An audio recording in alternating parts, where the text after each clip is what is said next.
नमस्कार साथियों, आप सभी का स्वागत है। आज इस क्लास में हम यूजीसी नेट की 10वीं यूनिट है उसके एमसीक्यू करेंगे। पहला पार्ट इसका हो चुका है जिसमें हमने 40% है वो किए थे। आज ये इस एमसीक्यू जो हमारी लक्ष्य सीरीज चल रही है उसकी आज ये यूनिट 10 की सेकंड क्लास है। यूनिट 10 सेकंड क्लास है जिसमें हम धर्म, सांकेतिक विज्ञान या जो हमारे जो भी टॉपिक है इस यूनिट में उन पे हम चर्चा करेंगे। तो शुरू करते हैं। ये पहला प्रश्न कि धार्मिक ग्रंथों जैसे वेद है, उपनिषद है या कोई और धर्म ग्रंथ है उन पर आधारित अध्ययन की एक ऐसी पद्धति जिसको हम अध्ययन करें तो उसको ध्यान में रखकर करें। अगर वर्तमान समाज का भी अध्ययन करना है तो हम ग्रंथों के आधार पर वर्तमान समाज का अध्ययन करते हैं। तो उस उपागम को, उस परिप्रेक्ष्य को क्या कहते हैं, तो उसे क्या कहते हैं? तो ये पर्सपेक्टिव दिया था जीएस घुरिये ने, जिसका नाम है भारत विद्या परिप्रेक्ष्य। इंग्लिश में हम इसको इंडोलॉजी कहते हैं। क्या कहेंगे? हम इसको इंडोलॉजी कहेंगे, भारत विद्या परिप्रेक्ष्य। प्रश्न नंबर 2 है, गुड इवनिंग। एन के बोस के अनुसार भारतीय सभ्यता का विकास निम्नलिखित में से किसका परिणाम है? एन के बोस, निर्मल कुमार बोस है, वो एक सभ्यतावादी समाजशास्त्री है। उन्होंने ओडिशा के अंदर, बंगाल के अंदर जनजातियों का अध्ययन किया है और वहां की जो स्थापत्य कला है मुख्य रूप से ओडिशा के अंदर, यानी भारतीय सभ्यता की बात इन्होंने की है। तो उन्होंने जो सभ्यता का विकास माना है वो किसका परिणाम माना है? ए, बारंबार हुए युद्धों के अनुभव जिसके परिणाम स्वरूप राष्ट्रीयता की भावना उत्पन्न हुई। नहीं है ये, क्योंकि सभ्यता का विकास और जिस क्षेत्र में इन्होंने किया है वहां पर इस प्रकार का कोई अनुभव नहीं रहा है। 2 है, सापेक्षिक रूप से शांतिपूर्ण स्थितियों में सांस्कृतिक बहुलवाद की एक प्रतिरूप। तो सांस्कृतिक बहुलता और शांतिपूर्ण स्थिति में सभ्यता का विकास हुआ है। तो कथन 2 है वो बिल्कुल सही है। 3 नंबर है कि भारत में समुदाय अपनी विशिष्ट सत्ताओं का निर्माण नहीं करते हैं। तो प्रत्येक भारत के अंदर जितने भी समुदाय रहे हैं, जितने भी राजा रहे हैं, सबने अपनी अपनी सत्ता के अंतर्गत विशिष्टता छोड़ी है। तो यहां पे नहीं आ गया, इस वजह से ये भी सही नहीं है। 4 नंबर है कि संस्कृति की विविधता किंतु सभी समुदायों की अंतर्निर्भरता के लिए आर्थिक संगठन को प्रोत्साहित करना। तो ये सही है। तो 2 और 4 सही है, तो डी इसका राइट आंसर हो जाएगा। आगे है 3 नंबर, निम्नलिखित में से कौन सी भारतीय संविधान द्वारा यथा अंगीकृत धर्मनिरपेक्षता की एक विशेषता नहीं है? तो भारत एक धर्मनिरपेक्ष, एक पंथ निरपेक्ष राज्य है और यहाँ का जो धर्मनिरपेक्षता या पंथ निरपेक्षता का दृष्टिकोण है वो पश्चिम से अलग है। तो कौन सी विशेषता है वो भारतीय संविधान में नहीं बताई गई है। सभी के लिए धर्म की अभिव्यक्ति और सामूहिक स्वतंत्रता की गारंटी ये भारतीय संविधान के अंतर्गत जो आर्टिकल 29 है उसमें दिया जाता है, 25 में दिया जाता है। तो 25 के अंदर धार्मिक स्वतंत्रता रहती है व्यक्तिगत तौर पर। सार्वजनिक रोजगार और शिक्षा में धर्म के आधार पर राज्य कोई भेदभाव नहीं करेगा। ये भी है हमारा संविधान का आर्टिकल 14 है कि किसी भी व्यक्ति के साथ जाति, धर्म, लिंग के आधार पर भेदभाव नहीं किया जाएगा। राज्य को धार्मिक लक्ष्यों के प्रति आवश्यक रूप से तटस्थ होना पड़ेगा, यानी राज्य का अपना कोई धर्म नहीं होगा और राज्य सभी धर्मों को समान रूप से देखेगा। तो व्यावसायिक एवं शैक्षणिक संस्थाओं में धर्म के आधार पर स्थानों का आरक्षण तो भारतीय संविधान में कहीं भी धर्म के आधार पर आरक्षण का जिक्र नहीं किया गया है। भारत में जो आरक्षण दिया गया है वो किसके आधार पे दिया गया है? वो जाति के आधार पे दिया गया है। किसके आधार पे दिया गया है? जाति के आधार पे दिया गया है, धर्म के आधार पर नहीं दिया गया है। तेलंगाना के अंदर एक बार 4.5% आरक्षण है वो धर्म विशेष के आधार पे दिया गया था, लेकिन बाद में उसे गैर संवैधानिक घोषित है वो किया गया। तो यानी कहीं भी धर्म के आधार पे भारतीय संविधान में आरक्षण की बात है वो नहीं की गई है।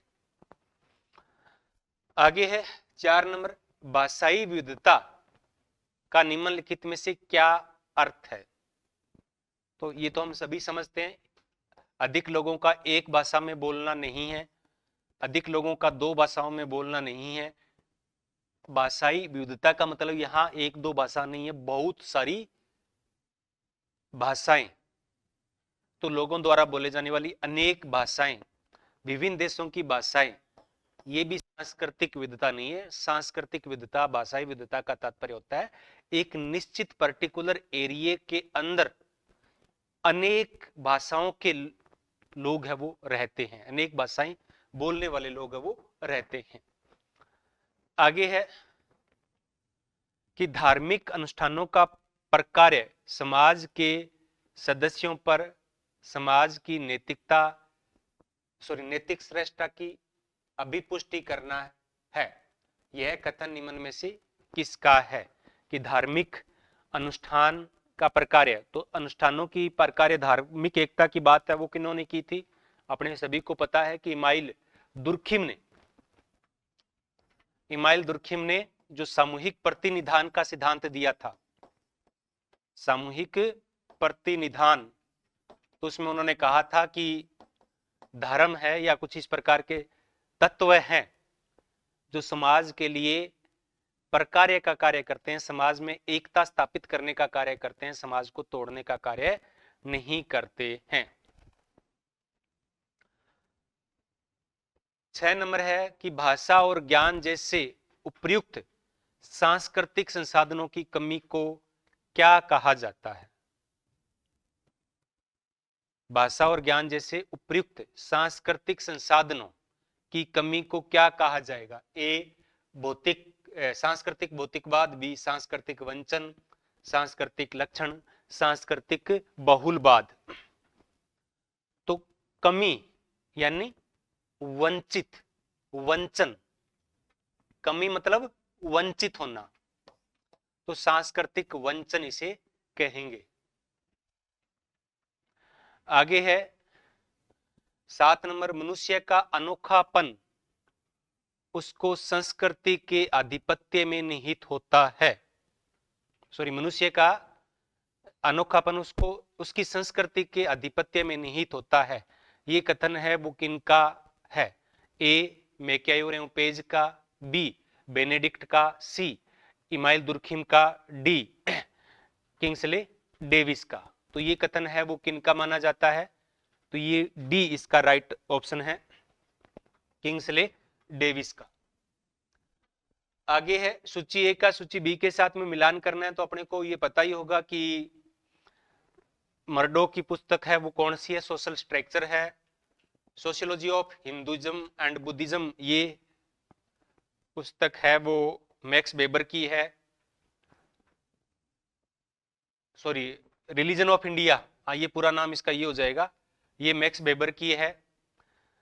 Marriage and family in India KM. Kapadia की है, और हिस्ट्री ऑफ मैरिज ये ई वेस्टरमार्क की है।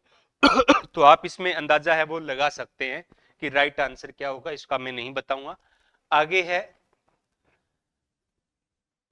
किसने भारतीय परंपराओं को 6 आयामी वर्गीकरण वो प्रस्तुत किया है? तो परंपराओं की जब बात करते हैं तो बहुत सारी प्रकार से परंपराओं को वर्गीकृत किया जाता है। तो इनमें से एक ऐसे समाजशास्त्री हैं जिन्होंने 6 प्रकार की परंपराओं की बात की है। एक अखिल भारतीय स्तर की परंपरा, दूसरी उन्होंने समीरपेट गांव जो अभी पहले तो आंध्र प्रदेश में था, अब तेलंगाना में पड़ता है, वहां का दिन किया था। तो अखिल भारतीय स्तर की, फिर क्षेत्रीय यानी दक्षिण भारत की परंपरा, फिर उन्होंने प्रादेशिक यानी एक प्रदेश की परंपरा, तो ये परंपरा इन्होंने बताई थी। फिर इसके अलावा इन्होंने दो परंपराओं की बात है वो और की थी कि एक तो पश्चिम से आयातित परंपरा और एक बिल्कुल उस गांव की विशिष्ट परंपरा। तो इस प्रकार से कुल 6 परंपराओं की बात की थी। तो आप समझ गए होंगे कि राइट आंसर क्या है इनका, एस.सी. दुबे यानी श्यामा चरण दुबे ने ये है वो परंपराओं की बात है की है। आगे है, निम्नलिखित में से कौन से भारतीय समाज की लघु परंपरा के विख्यात सदस्य हैं? लघु परंपरा, लिटिल ट्रेडिशन, तो एक होता है वृहद परंपरा जो पूरे भारत में होती है, जो कि लिखित होती है, अभिजात वर्ग की होती है, कुलीन वर्ग की होती है। और एक लघु परंपरा बिल्कुल ही एक छोटे स्तर की विशेष परंपरा। जैसे कि मैं राजस्थान की बात करूं तो पश्चिम राजस्थान में ऐसी बहुत सारी परंपराएं हैं जो केवल विशिष्ट है। एग्जाम्पल के तौर पर राजस्थान के अंदर भोपा जाति है, बंजारा जाति है, ये भोपा जनजाति है, ये वाद्य यंत्र बड़े अच्छे तरीके से बजाते हैं, इनका वाद्य यंत्र अलग ही होता है। तो ये क्या होते हैं? ये लोक कलाकार होते हैं। सी कैसे हो जाएगा? अभिजात वर्ग की संस्कृति को हम, शिक्षित वर्ग की संस्कृति को हम वरहद परंपरा कहते हैं। क्या कहते हैं? वरहद परंपरा कहते हैं, ने की लघु परंपरा। तो लघु परंपरा होती है लोक कलाकारों की, स्थानीय कलाकारों की, छोटे स्तर पर ही इसका फैलाव होता है, ज्यादा इसका फैलाव है वो नहीं होता है। आगे सूची ए का सूची बी के साथ में मिलान करना है तो ये बहुत इजी है। प्रिमिटिव कल्चर है वो टाइलर की है, division of labour in, sorry ये इमाइल दुर्खिम की हो जाएगी। लॉ ऑफ 3 स्टेजेस कॉम्टे की है, और ऑर्गेनिक एनोलॉजी है वो हर्बर्ट स्पेंसर की पुस्तक है। तो ये देख लेना क्या इसका राइट होगा। तो ए का 3, तो यानी ए राइट ऑप्शन आ गया है। आगे है, निम्नलिखित में से किसके अनुसार संकेतक का संकेतित से कोई संबंध नहीं होता है?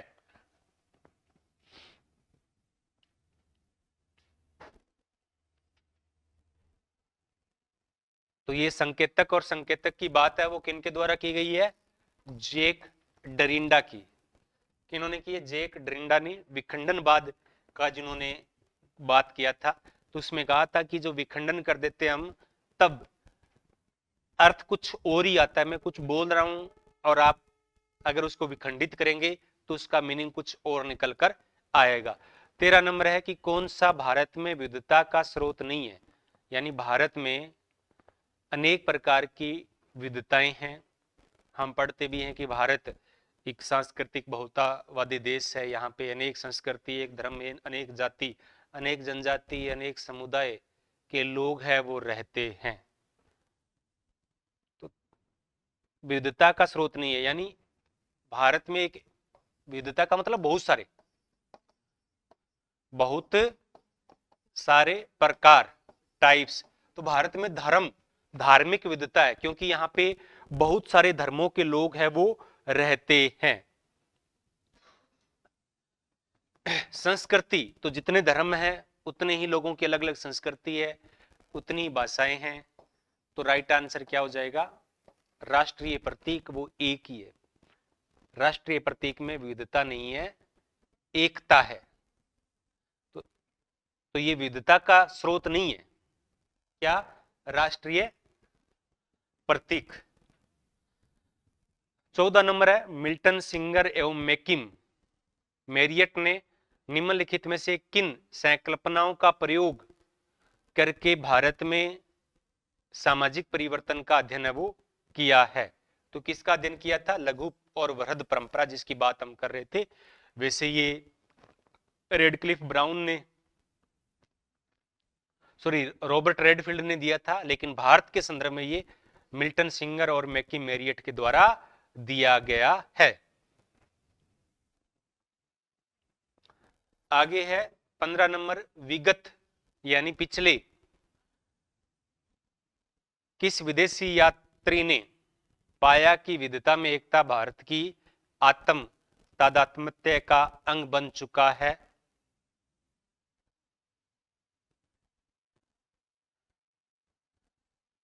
तो भारत की एकता में विविधता की बात है वो किन के द्वारा की गई है?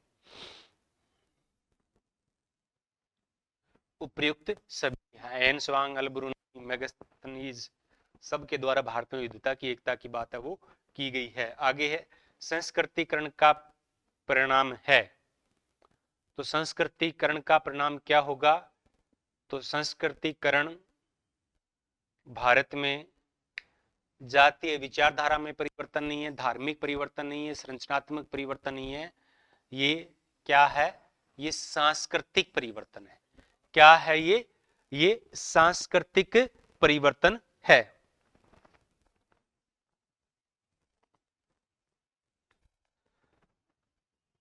आगे है 17 नंबर, भारत में परंपरा के विशिष्ट प्रतीक जाति संगठन जो अन्यथा परंपरा के विशेष प्रतीक हैं राजनीतिक आधुनिकता के लक्ष्य प्राप्त करने में सफल रहे हैं। तो ये परंपरा की आधुनिकता की बात है वो किन के द्वारा की गई है?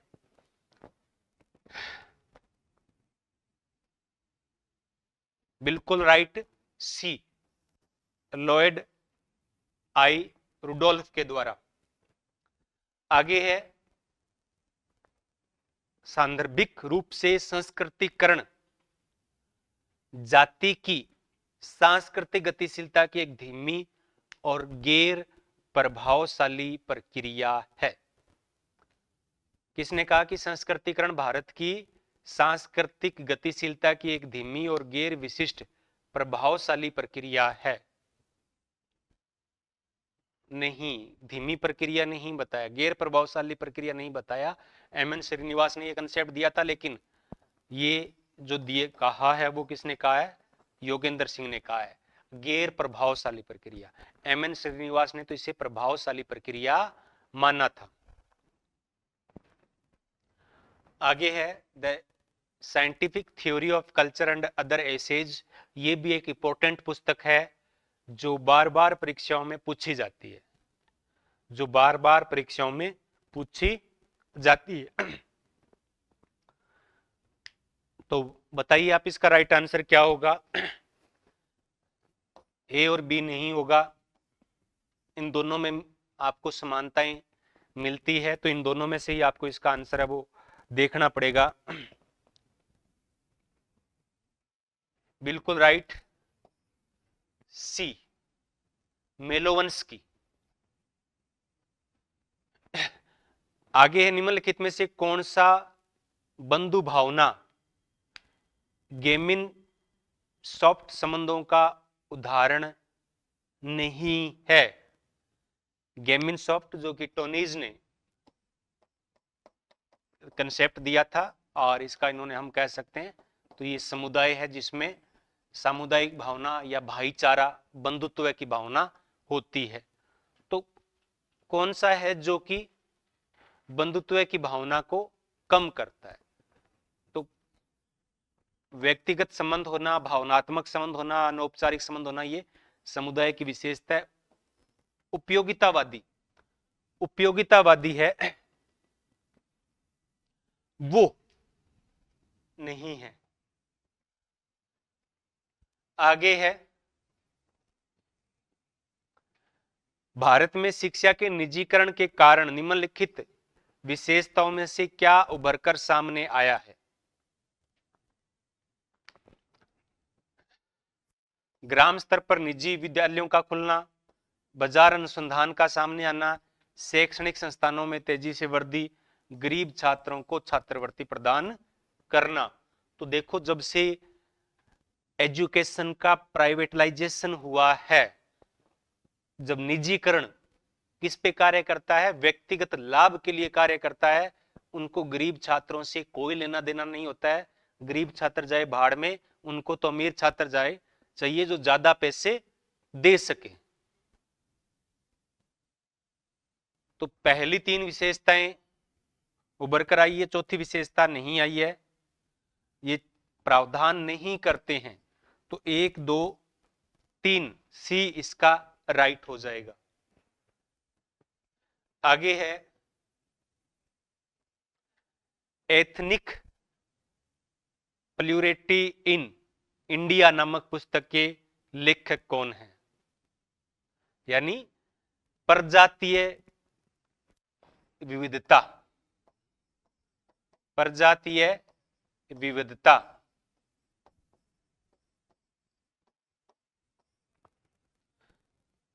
तो ये पुस्तक किनके द्वारा लिखी गई है? R.A. समरहॉर्न ने। किन्होंने लिखी है? R.A. समरहॉर्न ने ये पुस्तक है वो लिखी है। आगे है 23 नंबर, निम्नलिखित में से यह किसका सुझाव है कि ईश्वर देवीकृत समाज है? यानी देवता कोई अलग नहीं है, समाज ही देवता है। देवीकृत समाज यानी समाज ही ईश्वर है। तो ये तो हमने पढ़ाई है। किनका है ये इमाइल दुर्खिम ने कहा है, जो सामूहिक प्रतिनिधानों की बात इनके द्वारा की गई है। आगे है इमाइल दुर्खिम के अनुसार धार्मिक प्रथाओं की निम्नलिखित में से किस रूप से बेहतर ढंग से समझा जा सकता है? धार्मिक प्रथाओं को। तो क्योंकि इमाइल दुर्खिम का कंसेप्ट क्या रहा है, उन्होंने सामूहिक प्रतिनिधानों की बात की और धार्मिक प्रथाएं इस सामूहिकता को बनाए रखने वाली है।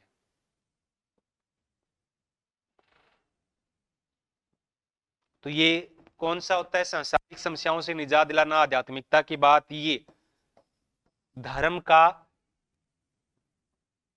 समाजशास्त्रीय सिद्धांत नहीं कहता है, समाज की एकता और स्थायित्व में योगदान करना, ये इनकी बात है कि प्रत्येक समाज के प्रत्येक जो भी परंपरा होती है या धार्मिक व्यवस्थाएं होती है वो समाज की एकता और स्थायित्व में है वो योगदान देती है।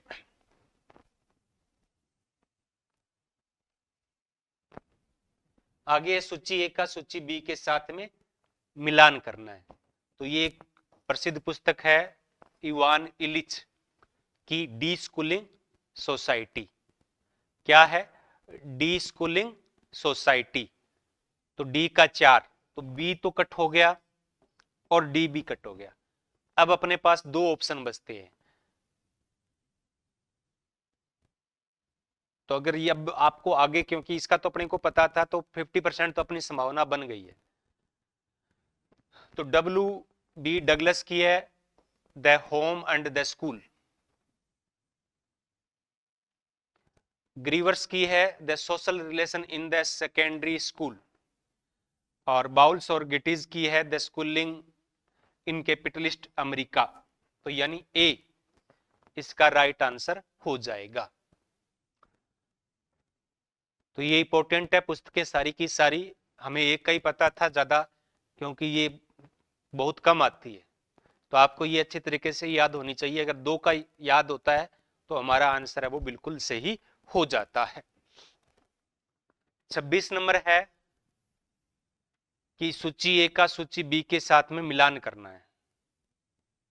सूची ए का सूची बी के साथ में मिलान करना है। तो चर्च, पंथ, संप्रदाय, पूजा पद्धति, ये सब देखने में एक जैसे लगते हैं। तो पहले हम बात करते हैं चर्च की। तो चर्च आप जानते ही हो, जो ईसाई धर्म के अंदर एक केवल मंदिर की तरह नहीं है। चर्च एक संगठन है जहां पे पोप, पादरी, अन्य लोग होते हैं और वो इसको चलाते हैं। दूसरा है पंथ। तो पंथ किसी धर्म विशेष के अंदर एक अलग संप्रदाय हो जाता है। तो पंथ एक ऐसे लोगों का समूह है जिनकी समान धार्मिक प्रथाएं रही है,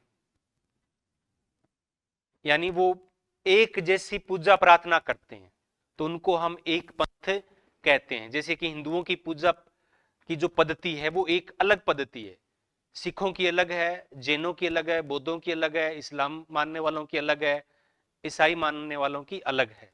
तो ये पंथ होता है, और इस पंथ के अंदर भी अनेक संप्रदाय हो सकते हैं।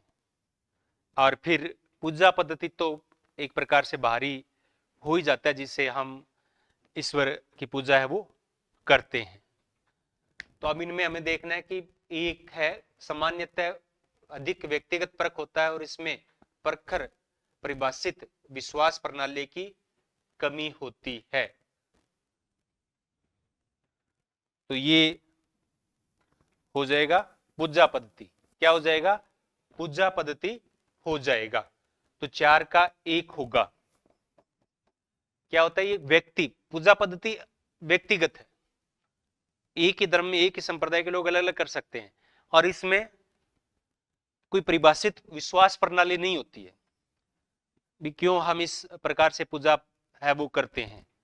तो अपने पास 2 ऑप्शन बचते हैं, ए और बी। तो दूसरा है सामान्यतः रूढ़िवादी होता है लेकिन राज्य से निकट संबंध नहीं होता है। तो ये है वो संप्रदाय हो जाएगा। चर्च है वो राज्य से निकट संबंध रखता है, सच्चाई थी पहले, अब धीरे धीरे अलग है वो होने लगा है। तो बी इसका राइट ऑप्शन हो जाएगा। पंथ का है वो डी हो जाएगा। ये कम रूढ़िवादी होता है और निम्न वर्ग से संबंधित होता है। आगे है संस्कृति से दूसरी संस्कृति में विशेषताओं के पारेखण को समाजशास्त्र की शब्दावली में कहा जाता है।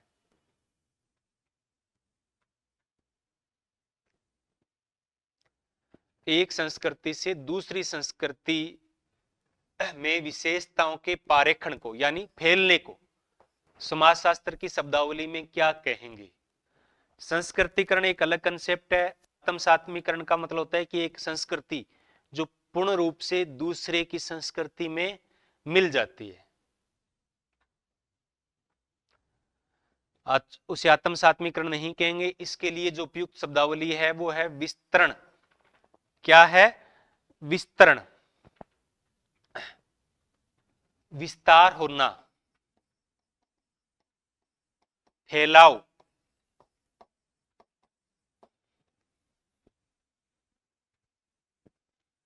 पर संस्कृतिकरण की लैंग्वेज थोड़ी अलग होती है। हम दूसरी संस्कृति के तत्वों को सीखते हैं तो वो पर संस्कृतिकरण है।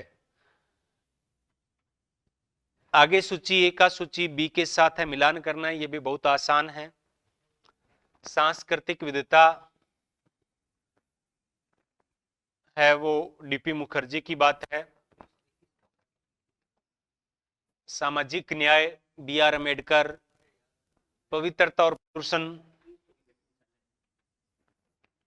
लुइस डियूमा। स्वतंत्रता आंदोलन ए आर देसाई। तो आप इसमें देख सकते हैं कि राइट ऑप्शन है वो क्या होगा।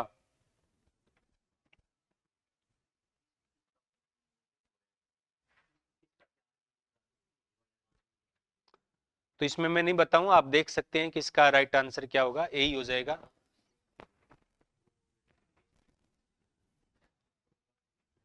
आगे है सभ्यताओं के संघर्ष का प्रस्ताव है कि उत्तर शीत युद्ध विश्व में लोगों की सांस्कृतिक और धार्मिक पहचान संघर्ष का प्राथमिक स्रोत होगी। यह विचार किनका है? तो ये स्टेटमेंट वाले क्वेश्चन है, तो ये आपको अच्छे तरीके से देखने ही पड़ेंगे। तो ये जो कथन है सभ्यताओं के संघर्ष की बात है वो शीत युद्ध के दौरान कही गई है, वो सैमुअल पी हेटिंगटन के द्वारा की गई है।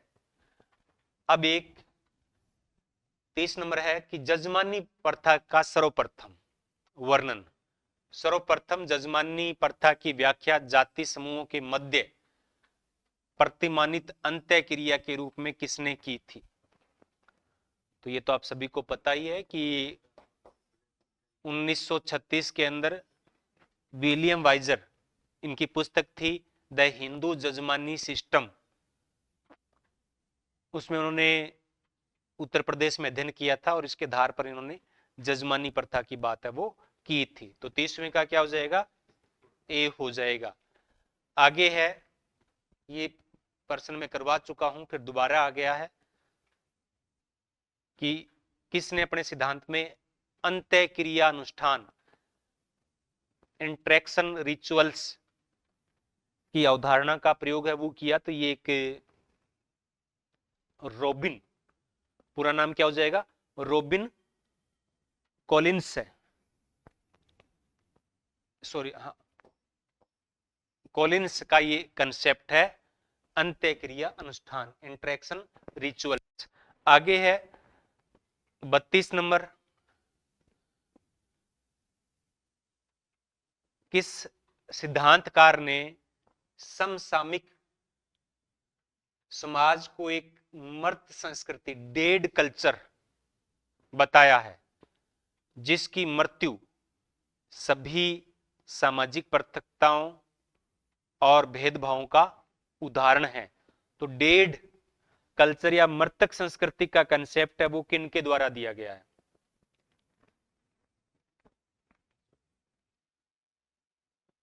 तो आप सभी को पता है, आप सभी का राइट आंसर है जेम्स बॉड्रिलार्ड। उलरिच बेक ने जोखिम समाज, रिसर्च सोसाइटी की बात की। माइकल फुको ने प्लास्टिक या शक्ति की बात है वो की है। आगे है सूची ए का सूची बी के साथ में मिलान करना है।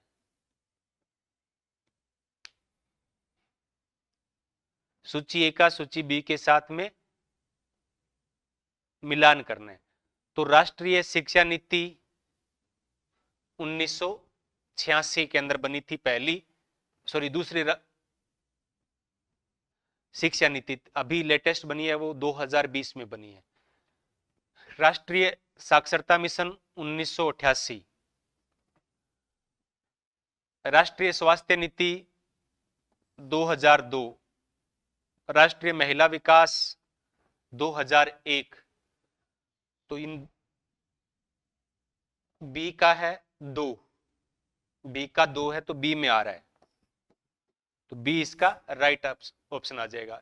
ए का 1986 यानी 3, फिर राष्ट्रीय स्वास्थ्य नीति 2002 और महिला नीति, महिला सशक्तिकरण वर्ष भी 2001 में आता है। महिला सशक्तिकरण वर्ष कब है, 2001 में। आगे है थोड़ा सा बड़ा प्रश्न है, धर्मनिरपेक्षवाद धार्मिक भेदों से उत्पन्न होने वाली विभाजनात्मकता को नियंत्रित करता है और धूर्त विकास और राष्ट्र निर्माण की प्रक्रियाओं के लिए मार्ग भी साफ करता है। तो कौन सा धर्मनिरपेक्षवाद का घटक नहीं है, धर्मनिरपेक्षवाद यानी धर्म के आधार पर भेदभाव नहीं करना, सभी धर्मों को समान समझना। ए है धार्मिक और राजनीतिक व्यवस्था का एकीकरण, पूर्वाग्रह संकीर्णवाद की अस्वीकृता, अंतर्निर्भरता और सहयोग का प्रदर्शन, तो ये सही है। डी इसमें गलत हो जाएगा कि आदिम निष्ठाएं समाज में सामाजिक अभियांत्रिकी का हिस्सा है, क्योंकि आदिम निष्ठाएं धर्म निरपेक्षता को नहीं बढ़ाती बल्कि धार्मिक भेदभाव को बढ़ाती है। आगे है 35 नंबर, दर्शन की एक शाखा जो सौंदर्य और स्वाद की प्रकृति से संबंधित है, तो नाम से ही पता चल रहा है ये क्या हो जाएगा, सौंदर्य शास्त्र हो जाएगा। आगे है 36 नंबर, निम्नलिखित में से पारंपरिक घरानों, ये फिर दोबारा आ गया है, ये कल भी मैंने करवाया था, तो बताइए 36वें का क्या होगा, राइट ऑप्शन होना चाहिए।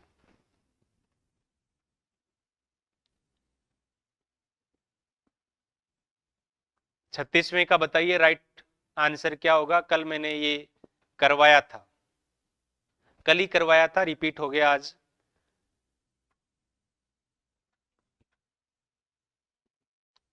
सी नहीं, कल मैंने करवाया था, कल करवाया था आपने, फिर अच्छे तरीके से उसको देखा नहीं और उसका फिर कोई फायदा नहीं है। ग्वालियर घराना, मोंगूबाई कुर्डीकर, ये कल ही करवाया था। तो अगर आप ऐसे करोगे कल वाले को गल, तो फिर गड़बड़ होगा। क्योंकि मैं कहता हूं कि क्वालिटी इंपॉर्टेंट नहीं है, सॉरी क्वालिटी इंपॉर्टेंट है, क्वांटिटी कोई इंपॉर्टेंट नहीं है। आप कम पढ़िए, लेकिन जितना आप पढ़ते हैं उतना आपको याद होना चाहिए। जितना पढ़ें उतना याद होना चाहिए। प्रश्न नंबर 37 है, किसने महाराष्ट्र और पंजाब के अनुभवजन्य आंकड़ों के आधार पर कहा कि जातीय राजनीति सांप्रदायिकता है, ने की कट्टरता? जातीय राजनीति सांप्रदायिकता है, ने की कट्टरता?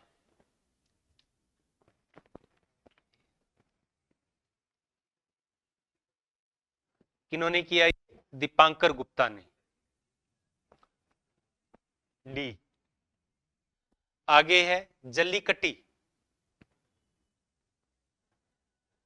किस राज्य का पारंपरिक खेल है? जल्लीकट्टू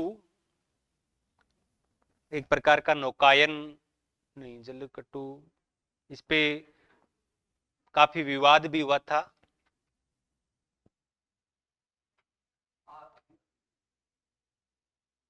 किस राज्य का पारंपरिक खेल है